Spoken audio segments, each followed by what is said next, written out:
Hey, what is up guys? It's your boy Speed here, and today we're going to be looking at Nightfall's Viper and Crit's Tusk. Specifically, we're going to be looking at the laning stage, because right here, I have pulled up 11 minutes and 13 seconds into the game. As you can see, the Viper is currently 5,469 net worth. That is top net worth as the off-lane Viper, clearly not taking away from his other cores whatsoever, as they also have very staggering net worths of 4,800 11 minutes into the game. But most importantly, Yawar, the Quincy crew carry on Juggernaut, is not having a remotely good game. If you look at his last hits, he only has 44 as a pro player at minute 11, which basically means he got crushed in lane. And so let's take a look at how Nightfall dominates his lane so hard, and then a few plays he makes outside of that to enable his game to continue snowballing, as I really like his skill build, item build, and just general gameplay. Also, I want to tell you guys that if you've been struggling with solo queue and you're looking to get to the next rank, I'm going to be able to help you. Like, literally, with the gameleap website, I'm going to give you guys guides that are going to make it unbelievably clear on what you need to do. So if you've been stuck in the solo queue grind, you don't know what to do, and you want to become absolutely broken, but like actually you want to become much better at Dota, and you want to take it more seriously, the gameleap website is going to help you do that. So click the link down below. I'm going to help you get to the next rank, and I'll see you there. So in terms of the early item build, this was a build that I've been trying out now a few times because I've seen a few players do it now, but specifically Nightfall, which is triple mango, circlet, branches, and tangos. It feels really nice because honestly, just having the 1.8 mana regen when salves aren't nearly as good is really nice. What do I mean by 1.8 mana regen or HP regen? I'm talking about the enchanted mangoes giving, you know, the HP regen when you have 3 of them. So it feels really good to have this sustain build when sustain is simply no longer as readily available. So I really like these mango builds that I've been seeing. I've been seeing a lot more players opting for mangoes, and I think it makes a lot of sense in the meta. Now, in terms of Viper, your general gameplay is about the same every game, and you'll see almost every pro player do this. You're going to pull creep aggro and play actually relatively passive early on. You can actually see he draws aggro from the side of the lane, right? And immediately he's going to start auto-attacking the creeps. And this is because you don't want the wave to shove into you. It's as simple as that, right? On top of that, the next thing you want to do is you want to bait the carry or go on the carry for the range creep, right? And this is always how you play the lane. And the reason why is your hero is actually very susceptible to dying at level 1. Even though you are pretty tanky at 720 HP, at the end of the day, you're a 2 armor, 275 movement speed range hero with no built-in stout shield. And so you only really want to pressure when you bait them up. And so this is the high skill way to do this. I'm going to keep it real, guys. This concept right here is, you know, it's just something that is really powerful and you got to be using every single game. You're going to see he's going to get 3 poison attacks, but what I really like, actually 4, nope, 5, no 6. But what I really like about this clip is that now after they've pushed in the wave, because the wave went under Quincy Crew's tower, right? So after that happens, what they do is now he just pulls the wave all the way back. He's going to get the last hit by, once again, creep aggroing. And from there, he's going to start to pressure hard. And this is mostly because of the position of the wave and the resource battle that he's winning. Jug, while he's only missing about 100 HP, is still a bit lower than the Viper, right? Especially with the mangoes starting to kick in, considering he has 9.8 regen, compared well, actually, Jug doesn't even have a tango going, so compared to the 2.9 regen of the Juggernaut. On top of that, one thing to note about this clip here is you're going to notice, because the wave is shoving in as aggressively as it is, there's only 2 creeps compared to the 4. Now, the next creep wave is coming in, so the Viper's actually about to get doubled up, but this is what makes pro players so damn good. They take advantage of every little single play. And this is what, you know, what I've learned through watching so many of their replays, right? As you'll see here, even with just the small window of a 2 creep advantage, he's going to start to pressure the Jug. It's also partially just because Jug is out of position. The Jug is, well, Jug's trying to pull creep aggro, so he's not out of position, but you get the point. Jug is far up, and they have a slight creep advantage, and so it's the perfect time to trade. On top of that, this all once again stems off of the fact that he had managed to get the wave back because Quincy Crew was forced to bring the wave under their tower. The next big play was from Crit's perspective. This is something I wouldn't have necessarily expected him to do, but it's, I guess, something I'm learning from. He actually just casually pops tag team. And the reason why I was surprised was I just didn't think this is what they would want to do. But the reason why I guess it makes sense is it forces out a very early spin. Then they delta split, and they now have forced out spin. And if you know anything about the Jug Viper matchup, it's not very comfortable when you have no spin. Now, I think honestly what Quincy Crew does is pretty good. They shove the wave pretty hard into the Viper to the point where they hit level 2 first. The problem is their level 2 spike doesn't really do anything, and the reason why is because Jug, well, doesn't have spin. So the Viper can pull creep aggro onto the range creep and deny the range creep while there is a disadvantage state. Well, nice shadow wave from the Dazzle there. Really nice play from Fada. But yeah, he's going to look to get the wave back. Another slightly advanced play here. I know I'm getting really niche, but honestly, this is like stuff I really think is interesting. What he actually does here is pretty cool. So a lot of players, as they learn the concept of getting the wave back, would not understand, they basically wouldn't understand when to kind of just take it under tower or not. Basically, you need to determine how many creeps are coming in. His awareness is so good that even without looking at the creep wave, just by looking at the minimap or even just knowing how many creeps there are, I'm not exactly even sure what it is that makes this guy so aware, which is why, like, honestly, everything I'm teaching you guys right now, while I might be able to teach it, it's like, it takes so much practice, so much awareness where, you know, it's gonna take really months, years to get this stuff down, because you got to be just so aware of every little spike of every hero. Even he has to understand like when Jug is strong, when can they force Jug spells, do they need to be afraid of Dazzle spells. Like these type of things are really hard. It's even difficult for me to talk about it because every matchup is kind of a little bit different. All right, so upcoming here we're going to see a first blood attempt from Nightfall and Crit, and really what was cool about this is typically the kill threat timing of Viper is level 3, but honestly with the tag team shards you just have a kill threat, or tag team snowball, you have a kill threat at level 2, only because Tusk is one of the hardest kill threat heroes in the game. And so immediately as they hit level 2, you can see the awareness of these players to just synergize all the time. And this is something I noticed that most pub players just don't do. They only have the ability to look at a line, right? So like, let's say you draw a line like this, their awareness is basically this far. And this creates problems for multiple reasons. They miss a ton of kill threat onto position 5 heroes because in the side lanes, especially if you're a ranged hero and the enemy is a melee hero, you have this innate advantage where, well, you can help out the trades a lot easier.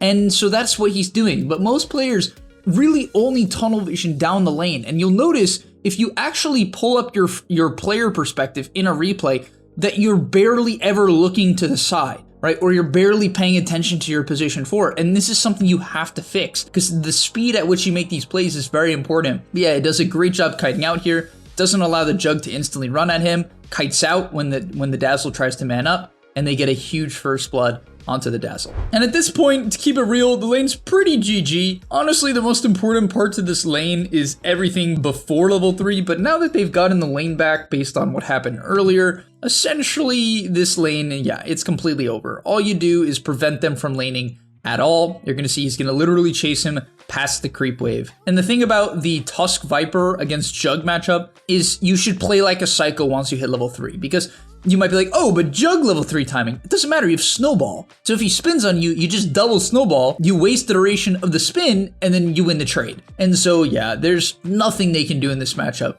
Literally nothing they can do in this matchup as he taunts them with the urn to trade anymore. So him playing like a psycho is absolutely correct. I was even a little bit surprised to see them not try to kill the Dazzle here. Yeah, you can even see him ping the Dazzle. I'm pretty sure Dazzle's supposed to die here. Even if they use Snowball and Jug like doubles down on the Dazzle, maybe he has a Pointing Grave. I guess he could skill Grave, so him holding the Pointing Grave is pretty nice. So they'd have to slow play it a little perhaps in fear of letting a Poison Touch go on for like 8-9 seconds. But either way, I actually thought they'd play like psychos at this point, or even more so. Not that they aren't. You're going to see, like, basically while you're keeping them off the wave, it's important that you don't chase to the tier 1. And please, guys, never dive a tower. If I ever see you guys dive a tier 1 tower in a game when you were dominating the lane this hard, I'm going to break my items in the next 10 pubs that I pair with you. Because frankly, you deserve to lose. You really do. Why would you do that? They're not getting any last hits. You see this Juggernaut? He's getting no last hits. Don't dive. You don't need to kill him. He's dead. He's already dead. He's died like 8 times already. You don't need to kill him. Right, you can see now when they hit level 3, right, they got the 1-1-1 timing. It's just a free kill onto the Dazzle, right? He just explodes. I guess he didn't skill Grave. Yeah, no, he did not. To be fair, you really don't want to skill Grave at level 3 because Poison Touch nearly doubles from 1 to 2. But yeah, you can see the big thing is you don't chase the wave, or you don't chase off the wave because you want to balance the wave. On top of that, your position 4 players should be reliably blocking the pull. Honestly, that is Crit's main job. I didn't really mention it too much till now, but the position 4 player has to block the small camp. The biggest impact the enemy team can have in this lane is getting off a pull. Don't let them pull. Please, if you're the 4 player with a Viper who's dominating his lane, don't let them pull. That is how they come back into the lane. It could be a large cam pull, small cam pull, don't let them pull, right? And the thing is, even when you prevent them from pulling, you should be still in range to help your Viper if he gets gone on. All right, so the main thing that I like about his item build and skill build is his pivot towards Nether Toxin and his pivot towards Windlace. All right, so why would he do this? Why in the world would he not max poison attack? Seems a little bit weird, just commit to the build, right? Well, the reason why you are not committing to the build is because the lane dynamic has changed. First off, poison attack level 3 with point and ulti is good enough to kill most heroes. And it's not saying I don't ever think you should max out poison attack. I do max it out some games, and so does Nightfall. But it has to be a lane where you're absolutely dominating. It also should be a game where you can easily kill their mid laner if he rotates, because then it is worth it to actually max out your Q trying to fight them off, right? Let's say it's a Void Spirit or an Ember. But he's against the Coddle. He's never going to hit the Coddle. If the Coddle's a good player, that's a Coddle mid, right? So he's never going to hit the Coddle. And then at this point, the Jug is not even laning anymore. So the reason why this build is good is because number 1, Coddle's going to try to gank him. So the Windlace is going to help him kite in and out. And honestly, Windlace is frankly just a broken item. It lets you move from camp to camp. It lets you chase people down. It's honestly a broken item. I'm not just saying that.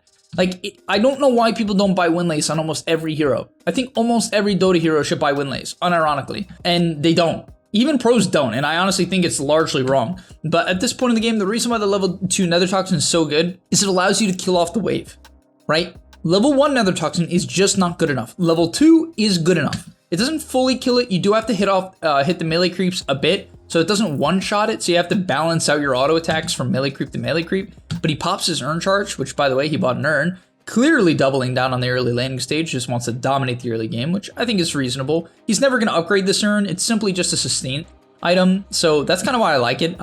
He doesn't see it as like, oh, I'm buying a vessel, because it's not a good vessel game. You might be like, oh, how, right? They have like Dazzle. It's just expensive. It needs a BKB. It doesn't work. It needs a BKB. To keep it simple, like, yeah, you just need a BKB.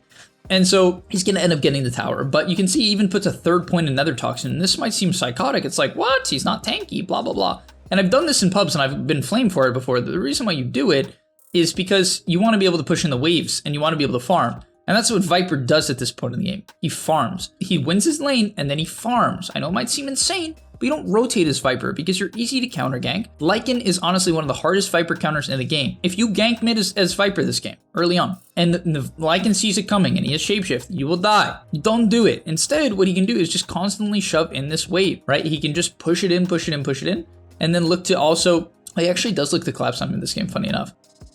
Really nice engagement, okay.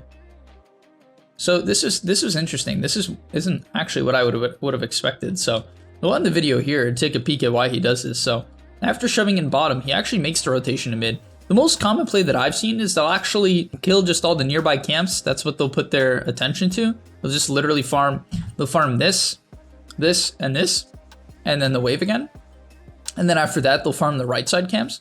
But all right, he actually goes to mid. So I think they must have just been baiting Abed, frankly. I don't really see what else they were doing. I think they were baiting Abed, but it was a nice play from Quincy Crew as well to sort of read this. In general, really nice freeze from the Wyvern, keeping him alive.